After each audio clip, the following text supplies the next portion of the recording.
So this morning, we're going to be talking about missions work. Missions work. Now, for some of you guys who cheated and looked ahead, you go, that has nothing to do with the text that we're going to be covering today, Pastor Ryan. You're cheating. You're doing something here, and I'm not sure I appreciate it, because today we're supposed to be talking about work. No. Today, we're talking about missions work. You see, in the very beginning, God created everything that we see here before us, right? But also in the process of creating the material world and time and space as we know it, He created two very important institutions at the very beginning of time. Does anybody want to take a guess at what those are? Number one, marriage. Very good. We'll be talking about that next week. Number two, work. Created work. You go, what? I thought that was a curse. No. No. The curse was that you would do it by the sweat of your brow. The curse is that in the process of doing it, sometimes you're doing it and it can be difficult, might not produce the fruit that you hope to get from it. But work was an institution that was created from the very beginning. You see, it's more than money. Right? Today, when we talk about this process of work, I want us to put on spiritual glasses. Because oftentimes, as I've heard pastors and other teachers talk about the institution of work, there's a tendency to talk about it only in regard to how we do it. Okay? Now, I understand that this is probably for most men, if I'm going to be honest, for most men, this topic can be somewhat insulting.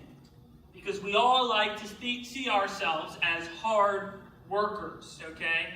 But when God talks about work, He talks about it in terms of not just hard work and work for money, but He wants us to understand that there are spiritual principles that apply here as well. Now understand, ladies, I'm not just talking to men, because I also recognize that many of you are at work. And those of you that officially don't work for a paycheck still do a lot of hard work, okay? We're talking about the institution of work. It transcends just the place that you go to on Monday through Friday from your 9 to 5 or whatever your schedule may be. It transitions into the home. It transitions into church. Work is a spiritual institution. I remember one of my first jobs was at Subway, all right, which is also why I don't eat at Subway anymore, okay? Just so you guys know. One of my first jobs was at Subway, and I remember that I was working at this great little Subway, and the reason why I say it was great is because it was like tucked away in this little shopping center. It's tucked away in this little shopping center, and nobody knew about it. So nobody would ever go in. I'd be sitting there just enjoying getting paid for just hanging out, making myself subs every once in a while, right? And I remember it was when I was in high school, I was actually preparing, it's funny that we pray about it, I was preparing a thing for a big test. It was either my ACT or SAT test as well. And my manager, it was such a small Subway, it was literally run by one person at a time. That's all that was ever there, is one guy running the whole thing. My manager was supposed to get there around 6 o'clock to relieve me of my duty, and he wasn't able to show up. He didn't show up. So I decided, you know what? I got work. I got to go home. I got to do schoolwork. I'm locking this place down. So I shut down at like 5:30 and I head home, right? Just said, forget about it. I get called into the office about 2-3 days later. Ryan, did you happen to close up Subway during dinner hours? And I was like, what, do we offend like the 1 or 2 people that come here? Right? No, you understand that you can't close a Subway before the hours of operation. It's an automatic termination, they said. Automatic termination. So I got fired from one of my first jobs at Subway. The reason why I bring this story up is because for some of us, we have closed off our workplaces to the ministry that God intended it to be about. For some of us, we don't bring in Christianity into our workplace. We don't bring Christianity, we don't bring our relationship with God into our work. Forget about the workplace. We don't bring it into our work. We don't see it with the same spiritual eyes that God wants us to view our work. Even when it comes to church sometimes, right? We get here, some of us who get here early, we start working hard, we go at it, we're sweating by the sweat of our brow, we're putting in a lot of labor, setting things up, and sometimes we detach what we do for the setup or the breakdown with what God's trying to do in us spiritually. And He's saying, no, I don't want that to be the case. Your work is a spiritual work. This is not the only spiritual work. This is not the only spiritual work. This is not the only spiritual work. There is a great deal of spiritual work going on, even in the process of laboring. Mark chapter 4, verse 21 says this. Also, he said to them, is a lamp wrought to be put under a basket or under a bed? Is it not to be set on a lampstand? Your work is the lampstand. Your work is the light that God wishes to use to exalt and elevate his gospel in the world. Next to our families, it is the second largest ministry on planet Earth. Next to any other ministry here, our workplaces are the greatest ministries going on at Calvary Grace Chapel at this moment. If you think about it, how many people do we affect and come in contact with at our workplaces? God says this thing is huge. It's bigger than what you've often seen it to be. I love this little sign that's on the exit of Calvary Chapel, Merritt Island. Okay, it's a Calvary Chapel where we do our pastors' conferences up in Central Florida. There's this sign as you exit the building, right? It says, you're now entering the missions field. Right? You're now actually going into missions work. You know, it's not just the thing that people do overseas or in those other countries. No, you're going into the missions field. And God is using your work in a way that will transform people's lives and draw them closer to Jesus. Look with me at verse 18 now. 1 Peter chapter 2. Servants, be submissive to your masters with all fear, not only to the good and gentle, but also to the harsh, for this is commendable. And because of a conscience towards God, one endures grief, suffering wrongfully. For what credit is it if you, when you are beaten for your faults, you take it patiently? But when you do good and suffer, if you take it patiently, this is commendable before God. For to this you were called, because Christ also suffered for us, leaving us an example that you should follow his steps. Let me get your attention. For some of us here, we might be asking the question, why?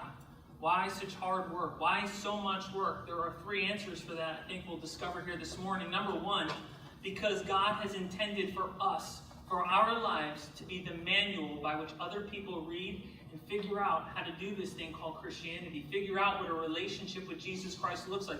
Figure out what working unto the Lord actually looks like. You're the training manager. You're the one that God has called in your workplace to show the rest of the world what a relationship with Jesus Christ actually looks like, what it feels like. You make Jesus, you make the gospel, you make the Bible tangible for people who need it. Mark chapter 4, verse 11, Jesus said this. He was talking to his disciples, and he said to them, to you it has been given to know the mystery of the kingdom of God. If you have a relationship with Jesus Christ, God's saying, listen, to you it's been given. You understand the mystery of God. You understand why Jesus came into the world. You understand what it means to know Jesus. But note what he says here next. But to those who are outside, all things come in parables, come in riddles. They're confusing. It's like this for me. I don't understand technology and software and things of that nature very well. Okay, I'm just being plain and honest with you for a moment. Don't make fun of me later, okay? And I realized that one of the things that I need, when somebody explains something, I've got this guy, he's an IT genius at my workplace, right? Sometimes I hate asking him questions. You know why? Because as soon as I ask him a question about software, about the computer, he answers it immediately. And he says, you got to do this and this and this and this program is this, and I'm just like, bro, can you just show me? Just show me. That's how I learn. I need somebody to walk alongside of me and go, this is how you do this. This is what this looks like. Oh, why don't you just say click the left button in the right-hand corner? Well, because it says what it was that I wanted. Yeah, but I don't see it that way. You see things that way. God says, listen, I'm sending you into the missions field. I'm sending you into your workplace. I'm sending you into your church to work. I'm sending you at home to work, that people might see how it is that you're to work unto the Lord and what exactly that means. I love what he says at the end of verse 21. He is leaving us as an example. God's saying, listen, I put you there for a reason. And he uses this word, and I love this word if you're taking note. It's the word commendable. He uses it in verse 19 and he uses it again in verse 20. He says it's a commendable thing if you work unto the Lord. It's a commendable thing if your work glorifies God. And that word for commendable is actually the Greek word charis. You know where we get, what other word we get from chairs? Grace. God says, this is amazing. He says, listen, when you're submitting unto your boss, when you're working really hard and you're unappreciated and you're abused and you're not taken care of the way you should be, I left you there in that situation to be an instrument of grace. You're going to show them what grace looks like. And how many of you guys, let's be fair for a minute, before you came to know Jesus Christ, how often was grace used in your vocabulary? How often was grace a part of what you did? You go, I really didn't even understand the concept before my relationship with Jesus Christ started. Exactly. God's saying, I planted you there that they might be able to see what grace looks and feels like.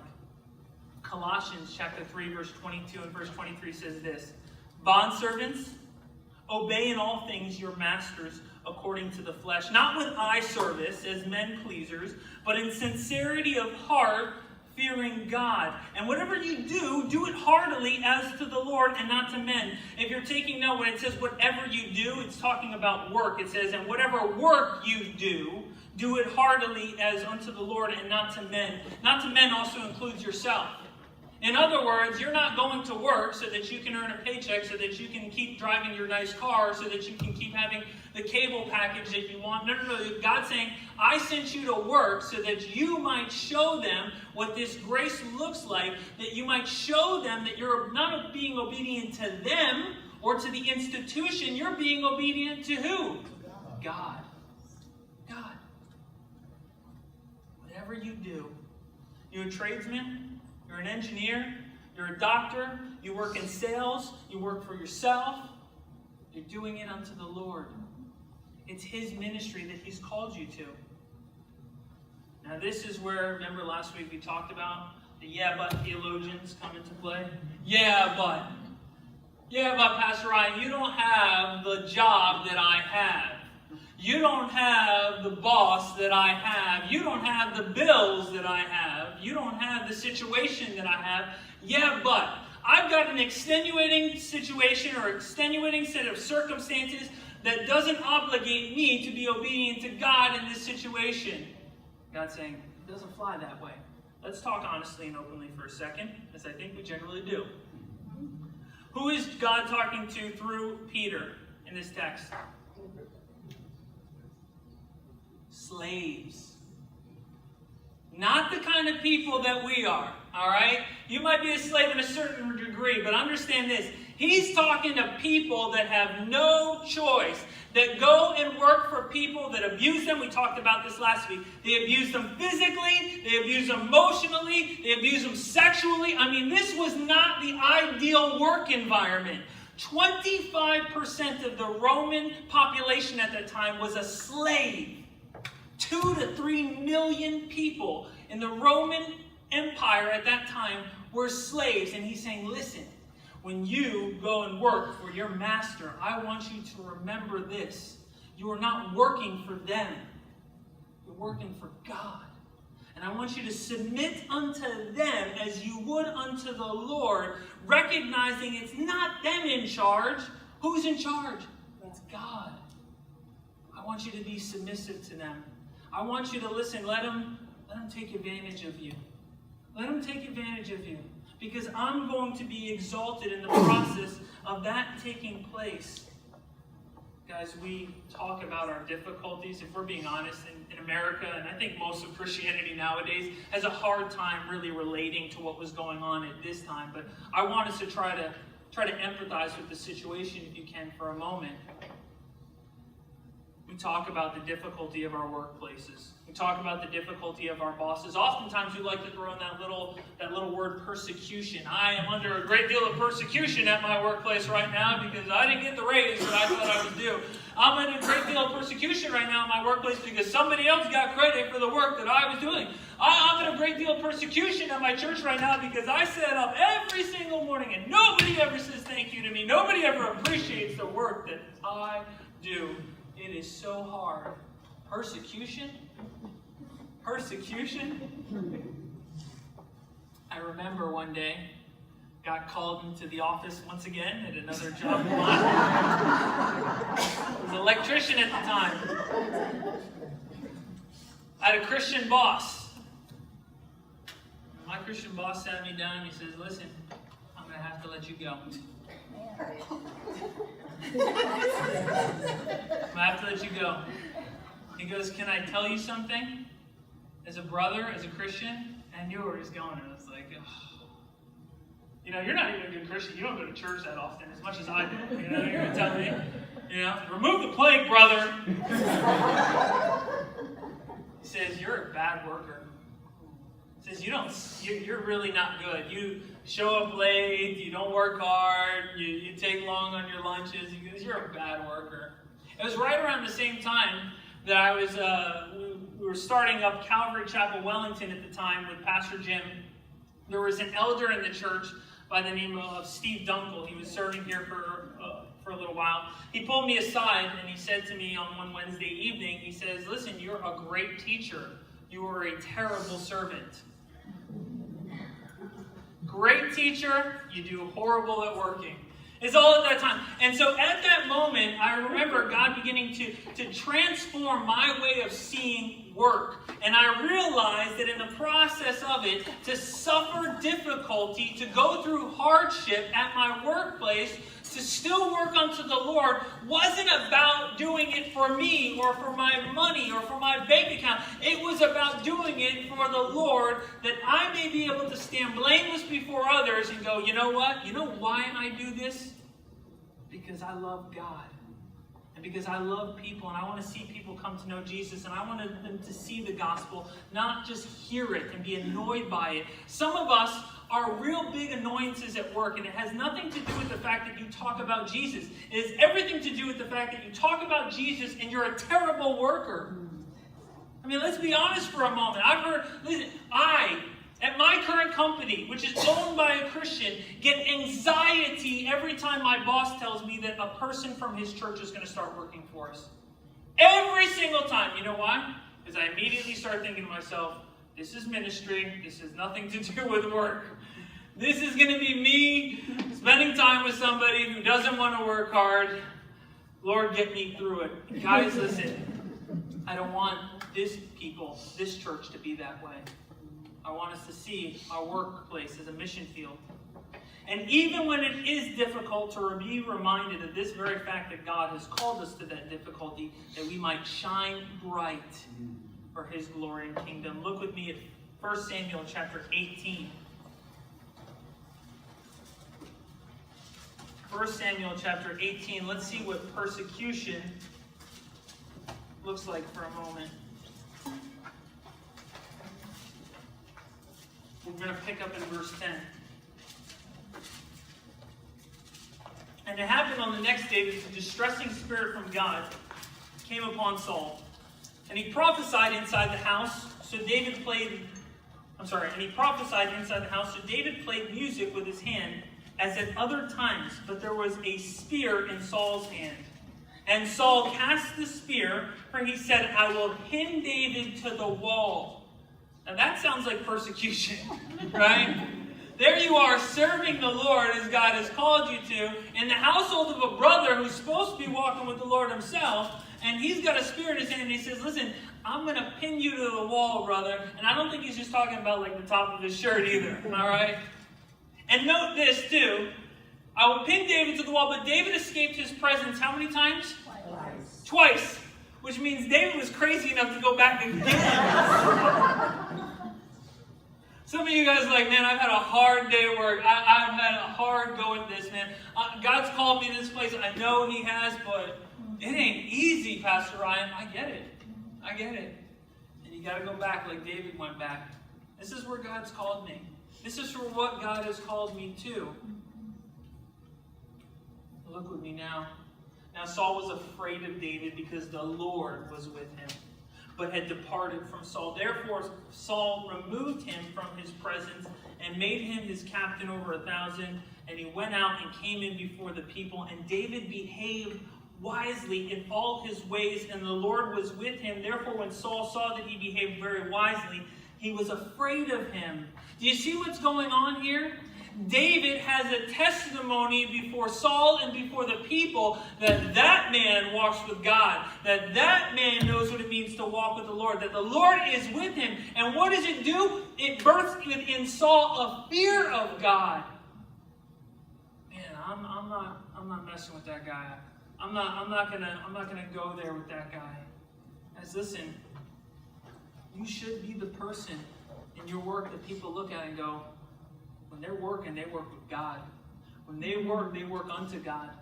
God is with them wherever they go. And whatever they say, they behave wisely. Note with me back in 1 Peter. You're going through difficulty. You're actually persecuted, not because you deserve it.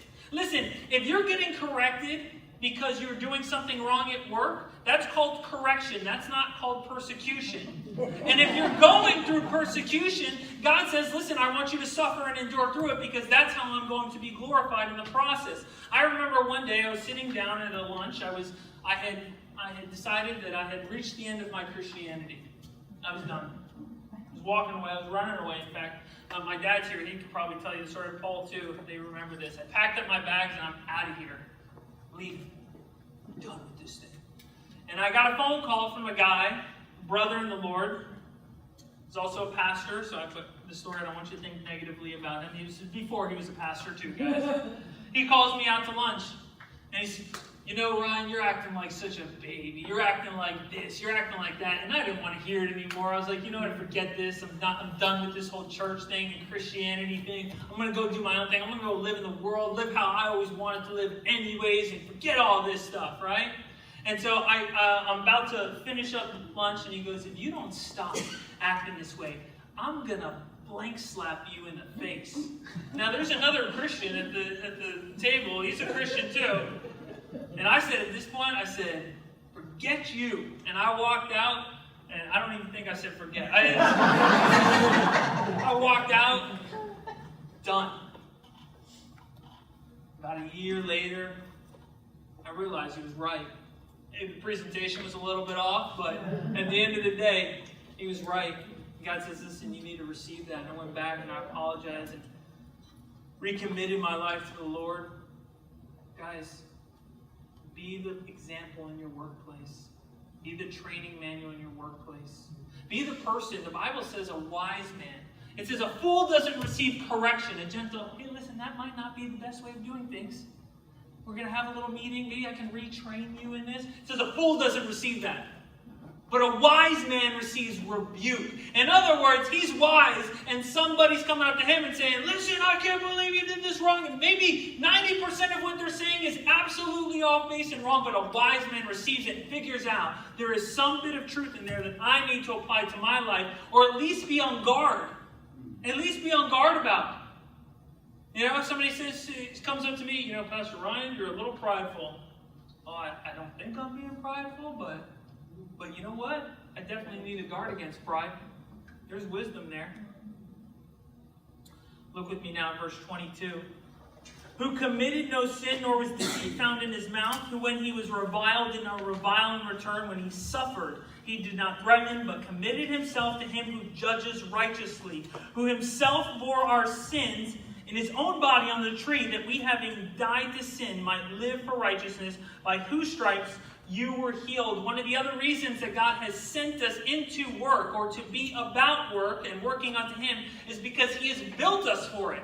He's literally built us to bear burdens. We all enjoy the title of Christian, belittle Christ. But how many of us actually associate or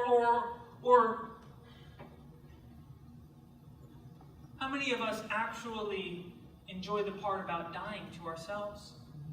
How many of us actually enjoy the idea of dying to the flesh? You see, we like the title Christian, right? It makes us feel more comfortable, especially in this environment, right? We're at church, yes, we're all Christians here for at least the next hour and a half, 2 hours, all right? But outside of there, I don't know. I don't know if I want to go by that name. And we forget that Christ suffered. Understand, it says that Christ bore our sins. He bore the burden. He bore the ridicule. He bore somebody looking him in the eye and saying, you're full full of sin, and you're full of treachery, and you're full of deceit, and you're going to pay for it, and we're going to beat you for it, and we're going to whip you for it, and we're going to nail you to a cross for it. It says Jesus bore that. And it says in the process, he didn't yell back. That's amazing to me. Standing before Pilate, standing before the people, what are you going to do? Who struck you this time? I'd be like, you want to know what I'm going to do? You're going to call me a name? I got better ones for you. I love this at work. Sometimes this happens. Guys, they start razzing each other. You guys ever been around work environment? I don't know if ladies do it as well. I think you guys are way more refined. You guys don't make fun of each other. Maybe not. I don't know. One guy's like, your shoes are goofy. Another guy's like, your whole outfit's goofy. Another guy's like, dude, you got the worst tattoos ever. I mean, these are the things that happen in my work environment.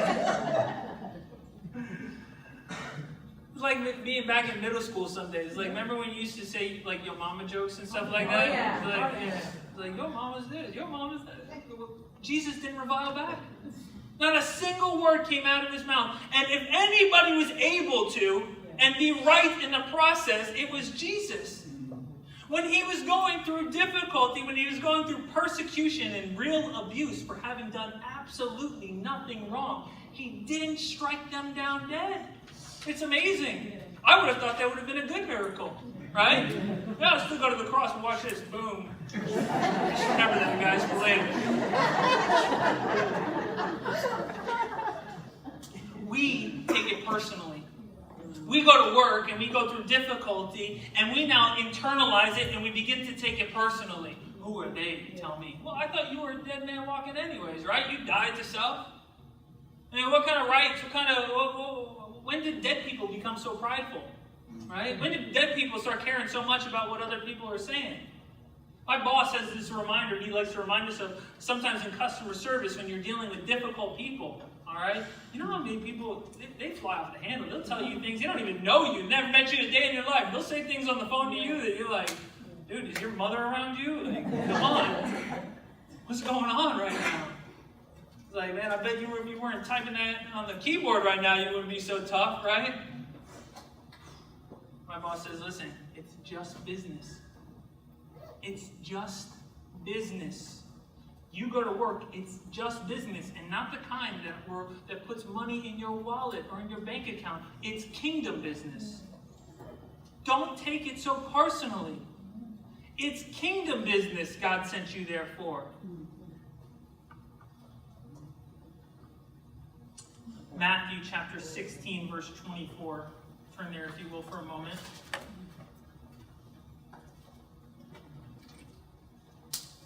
Jesus says this to his disciples once again. He says, if anyone desires to come after me, let him deny himself and take up his cross and follow me. For whoever desires to save his life will lose it. But whoever loses his life for my sake will find it. For what profit is it to a man if he gains the whole world and loses his own soul? Or what will a man give in exchange for his soul? For the Son of Man will come in the glory of his Father and his angels, and he will reward each according to his works. He will reward each according to his works. Guys, God notices. He knows exactly what's going on. He didn't make a mistake in where he sent you. He didn't make a mistake in the work that he's called you to. He did not make a mistake in choosing you for that work. He wants you to glorify him and die to self in the process of working and serving under others.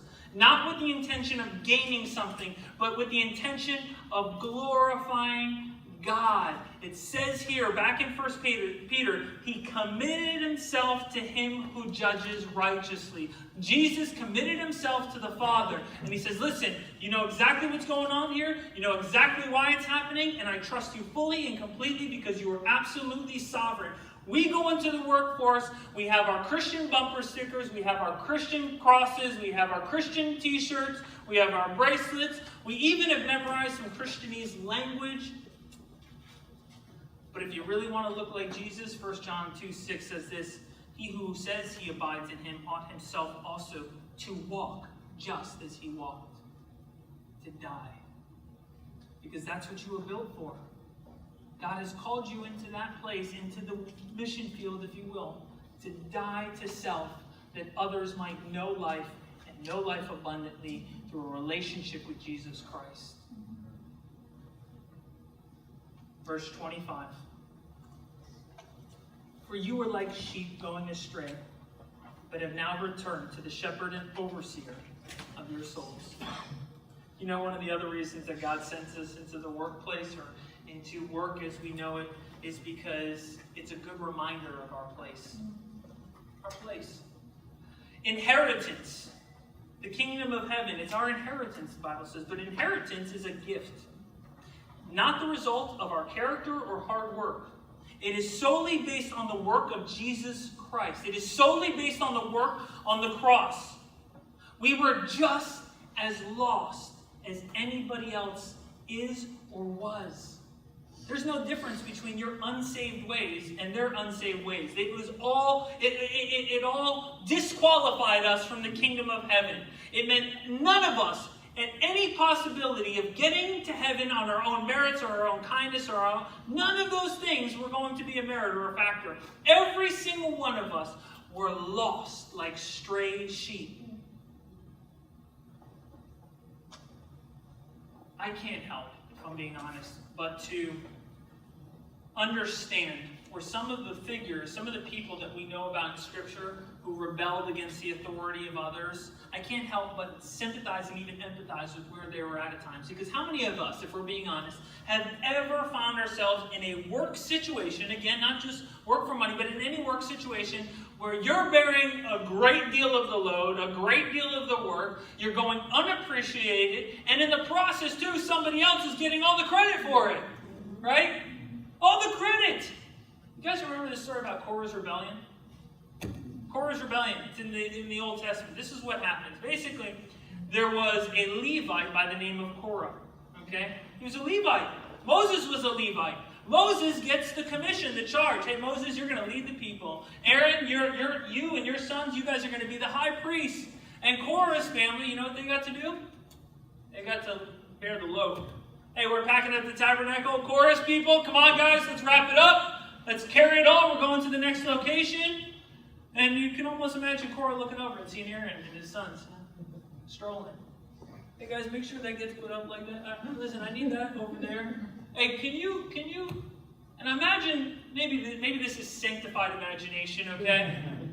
But I imagine Korah going, that bum. What a guy right there. Hey, you want to help us, Aaron? Or do your fingers, you don't have the calluses for it? You don't want to get dirty? You might tarnish that pretty little robe of yours? Korah's rebellion, so he rebels. Why is Aaron so special? Why is Moses so special? Why was he chosen for this position? Why was I overlooked for that raise or that position advancement? Why? I can teach way better than Pastor Ryan. I mean, some weekends he is way off, right? Why him? Korah's rebellion. There was another one, New Testament. Actually, there was a book written about it. The book of Philemon. This is a great book. Short little book, 1 chapter long. There was a slave by the name of Onesimus. A slave. And he had a Christian master. Right? Imagine if I came to this church one day. Hey guys, I'd like to introduce you to my slave. You'd be like, I don't think you're qualified to be a pastor anymore. I think there's something off here. Right? Onesimus was a slave to Philemon, both of which were Christians, and it's actually believed that Onesimus served in leadership at the church. Can you imagine? You are a leader at the church, and there is your master sitting there. You're like, man, I wish you would get the message one week. Brotherly love, what's going on, man? I'd like to be free, So you know what he does one day?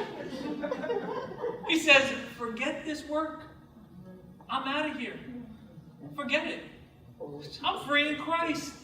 Who are they to tell me? Who are they to talk down to me? I'm a child of the King. Do they know who? They don't know yet, but one day they'll say, You know that part where every knee bows and tongue confess? I'll make sure I'm standing right next to Jesus when that person gets up there. I'm going to go, see, I told you should have been nicer to me. I told you. I'm a child of the King. There's my dad. You know where you're going now. And he runs.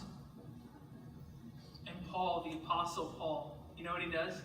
He gets Onesimus and he says, listen, you're never having to go back there again. Don't you worry about it. I got you, buddy. We're in prison together. Once we get out, I'm putting you at the top of the ministry chain. You're going to be up there. Your name's going to be in lights on every billboard, Facebook Live, you name it. You are it now. No, he takes Onesimus and he sends him back. Back to be a slave again. And he says to Philemon, now listen, I'm sending him back to you. If he's done you wrong, I'll take care of the wrong that's been done. But he also appeals in the process of sending him back to Philemon, saying, listen, this is not just a slave, man. This is a brother. This is not just somebody that you get to tell what to do. This is a fellow heir. This is a relative in heaven. Treat him accordingly. Our obedience and submission is a reflection of how we view God's authority and presence in our lives. If you can't listen to somebody that God, be it in the government, in the home, or in the workplace, if you can't listen and submit even to a harsh leader that God has appointed into that position, then what makes you so confident that you'll listen to God when he gives you instruction? God's saying, hey, listen, people go, oh, I just want to obey the Lord. He goes, well, then start with the person that I've put in authority over you. Well, besides that, I want to obey you in everything but that. Okay, well, then we can move on. How about a 10? How about a 10? No, besides that one too. All right, what next? Well, how about just reading your Bible on a daily basis? No, give me something else. Give me something easier than that. Come on. Right? We start making excuses for every element of our lives then. God's saying, listen, I want you to start by obeying those that I put in positions of authority over you. Seeing it as a missions field and as a ministry, not just a means by which you're exalted and your bank account is filled. Ephesians chapter 6, verse 5. Bondservants, be obedient to those who are your masters according to the flesh, with fear and trembling in sincerity of heart as to Christ, not with eye service. You notice how that comes up a few times? Not with eye service. In other words, you're a great worker even when the boss ain't around. All right? You guys all have those people that we've worked with. We all have those kids that we deal with, right? My son Levi, I love Levi. He is a wonderful child. I know every time Levi's done something wrong. Every single time without fail. I come into the room and he scatters. It's like being up in New York again. You flick on a light and the roaches go. Certain parts of New York, not all the parts. And he's up to something. Now I gotta go find Levi. Come here. Even Eden now starting to do it. When Eden's up to no good, she'll just drop whatever she's doing and run. Now I know. Thanks. Not just with eye servants as men pleasers. Just somebody that wants to get noticed. Hey, check out what a good job I did. Hey, what do you think of this? Hey, you know what I just worked on? Yeah. Hey, boss, check this out. Look. So-and-so is a real bad worker, but you see what I've done? So, hey, Pastor Ryan, so-and-so, they didn't show up early to help out, but, I was here really early, and just want you to know that. You see the work that I've been doing? Yeah, it's really good, right? At least 10 crowns in heaven I get on that one. Not with eye services men pleasers, but as bondservants of Christ. Doing the will of God from the heart. With goodwill doing service as to the Lord and not to men, knowing that whatever good anyone does, he will receive the same from the Lord, whether he is a slave or free. A slave or free. And you masters, do the same things to them, giving up threatening, knowing that your own master also is in heaven, and there is no partiality with him. No partiality.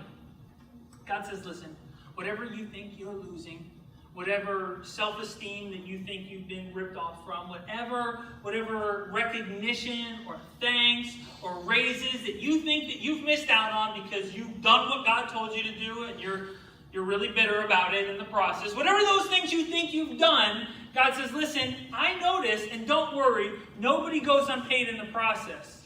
Every single one of God's workers gets paid in dividends. Every single one of God's workers will get what it is that they deserve, or not what they deserve, but actually what they didn't deserve. Don't forget, every bit of what we receive in heaven, we did not deserve. Every bit of it, every crown, every recognition, it's amazing to me the first words that we're going to hear when we get to heaven is, well done. If you don't go like this, something wrong in your heart. Well done. And then he goes on, good. You've been good. I know he's God. He knows everything, but I'm starting to wonder here. Well done, good and faithful servant. I don't even deserve that. Forget entrance. I don't even deserve the first words that come out of God's mouth towards me. Recognize that God is our overseer and that without him we go astray just like any other sheep would. You know there are 4 things that cause a sheep to go astray? 4 primary things. You know what they are? Number 1, they're stupid. Okay? They are dumb. They're not very bright. They wander around aimlessly sometimes and they just get lost.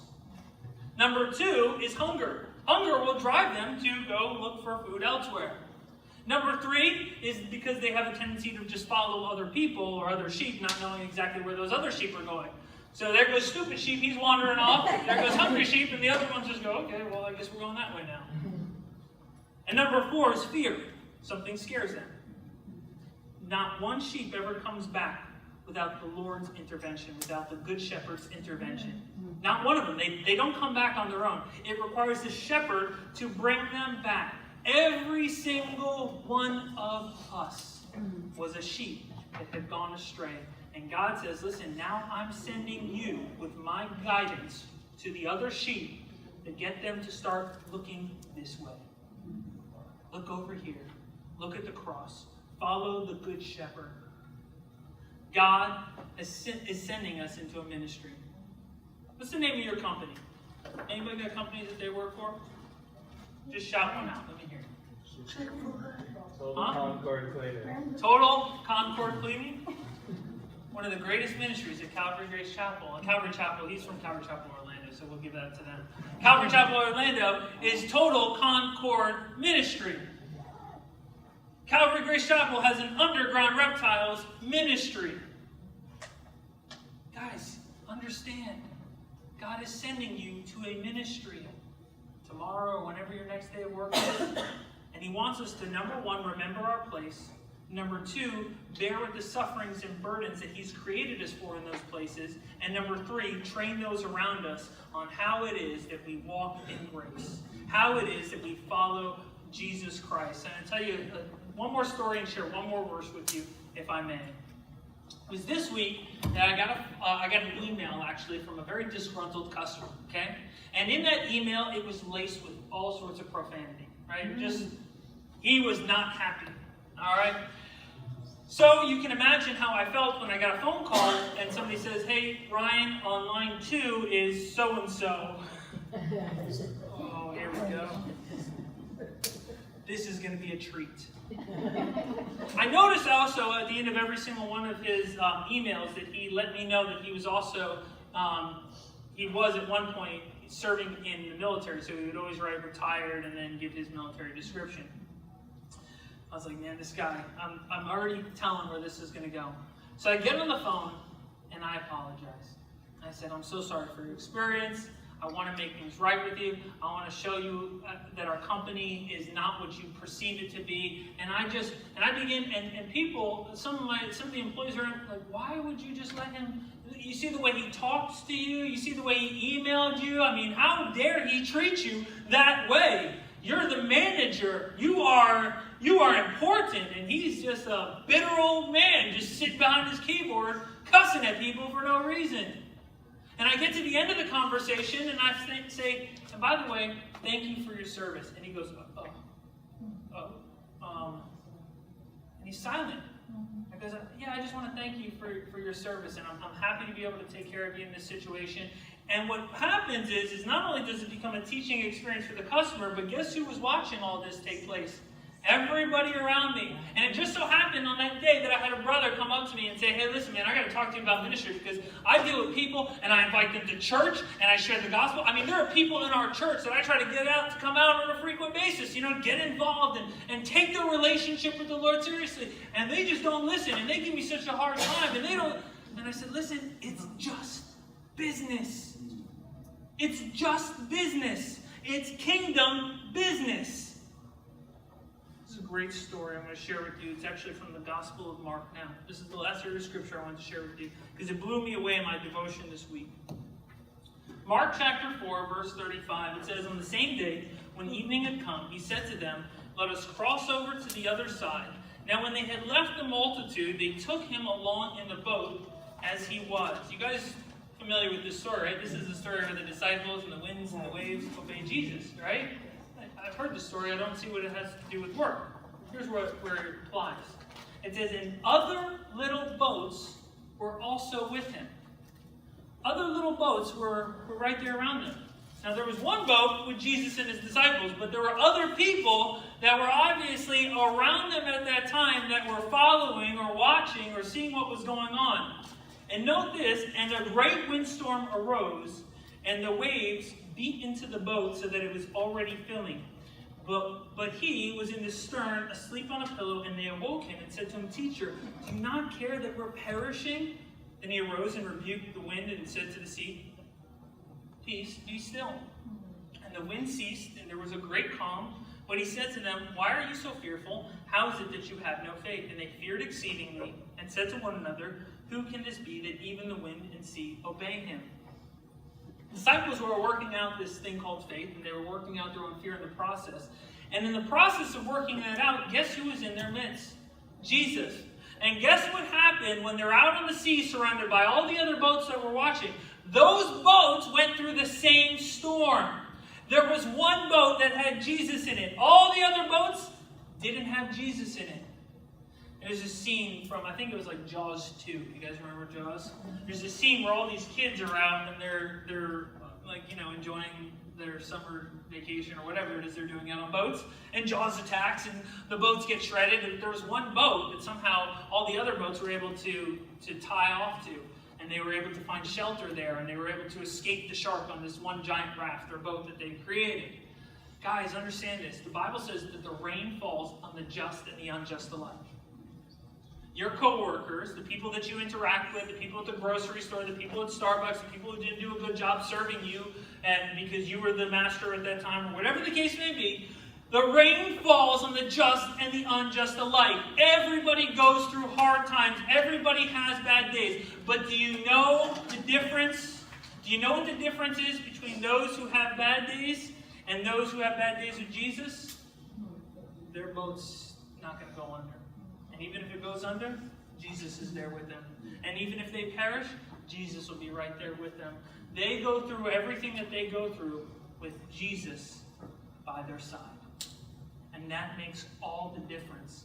And when you're at your workplace and when you're working unto the Lord, that's what will make the difference. That's what will catapult your ministry. That's what will catapult your witness before the rest of the world. That when you go through difficulty and suffering, you do it with Jesus. You bear the burdens. You bear the hardship. You still maintaining that witness because you are there to train others on what grace